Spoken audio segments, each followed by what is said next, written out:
Digital banking আসার পরে আপনার কতটা সুবিধা হয়েছে আমরা জানি না। নিশ্চয়ই সুবিধা হয়েছে সাধারণ পাবলিকের। কিন্তু কখনো কখনো মনে হয় সরকার, ব্যাংক আপনাদের টাকাগুলোকে মাল্টি টাইম ভালোভাবে ইউজ করার জন্য আর আপনাকে ইউজ করতে দেবে না, এরকম একটা পলিসি নিয়ে চলেছে। যখন আপনার প্রয়োজন, সেটা দিন হতে পারে, রাত হতে পারে, আপনি আপনার ব্যাংক অ্যাকাউন্টের টাকা ট্রান্সফার করতে গেলেন কিন্তু করতে পারছেন না। ট্রানজ্যাকশান আনসাকসেসফুল দেখাচ্ছে, ট্রানজ্যাকশান নট অ্যালাউড স্ক্রিনশট দিয়ে বোঝানোর চেষ্টা করব। মানে ডেবিট ফ্রিজ টাইপের, আপনার অ্যাকাউন্টে পয়সা আসবে কিন্তু বের করতে পারবেন না আপনি। কেন? আর এই ধরনের কোনো সিচুয়েশান আসলেই আপনাদের মনে হতে পারে, বা আমাদের অনেক ক্ষেত্রে মনে হয় যে ফ্রড কোনো টাকা বা ফ্রড কোনো অ্যাকাউন্টের লেয়ার হিসেবে আমার অ্যাকাউন্ট যুক্ত হয়ে গেছে আর ডেবিট ফ্রিজ করে দিয়েছে। কিন্তু সেরকমটা সব ক্ষেত্রে নয়। যেমন পাঞ্জাব ন্যাশনাল ব্যাংকের আমার ক্ষেত্রে আজকে একটা ঘটনা ঘটেছে, যার জন্য আজকের এই ভিডিওটা বানানো। সেভিংস অ্যাকাউন্ট আছে এবং যেটা আমরা সিএসপির মাধ্যমে খুলেছিলাম, পরবর্তীতে ব্রাঞ্চে গিয়ে আপগ্রেড করে নিয়ে 2000 টাকা মান্থলি এভারেজ ব্যালেন্স মেনটেন্যান্সের অ্যাকাউন্টে আপগ্রেড করে নেওয়া হয়।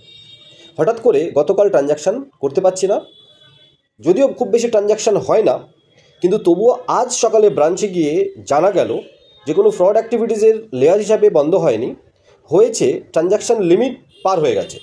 মানে ডিফল্টে ওই অ্যাকাউন্টের ট্রানজ্যাকশান লিমিট ছিল বছরে 2 লাখ, যেটা আজকে আমাকে অ্যাপ্লিকেশান করতে বললো যে ম্যাক্সিমাম 10 লাখ আপনি লিখে দিন, তাহলে আপনার এই 10 লাখ টাকা পর্যন্ত সারা বছরের ট্রানজ্যাকশান ডেবিট এবং ক্রেডিট পয়সা আসা এবং বেরোনো মিলিয়ে পর্যন্ত আপনি করতে পারবেন, যেটা ডিফল্টে 2 লাখ টাকা থাকে এই ধরনের সেভিংস অ্যাকাউন্টে।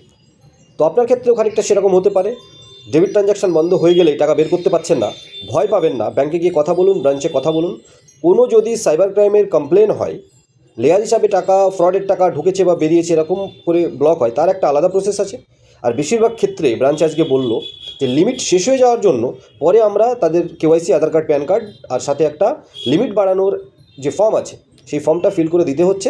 24 ঘন্টার মধ্যে লিমিট বাড়িয়ে দিচ্ছে, তারপর আবার ট্রানজ্যাকশান শুরু হয়ে যাচ্ছে। আশা করি ডেবিট ট্রানজ্যাকশান বন্ধ হওয়া মানেই সাইবার ক্রাইম কেস বা ডেবিট ফ্রিজ, এই ভুল ধারণা থেকে আপনি বেরিয়ে আসবেন এবং আপনি ব্রাঞ্চে গিয়ে আলোচনা করে এই লিমিট বাড়ানোর ফর্মটা ফিল করে আপনার ব্যাংকের ট্রানজ্যাকশান পুনরায় সুচারুরূপে চলবে এরকম একটা পরিস্থিতি ক্রিয়েট করতে পারবেন।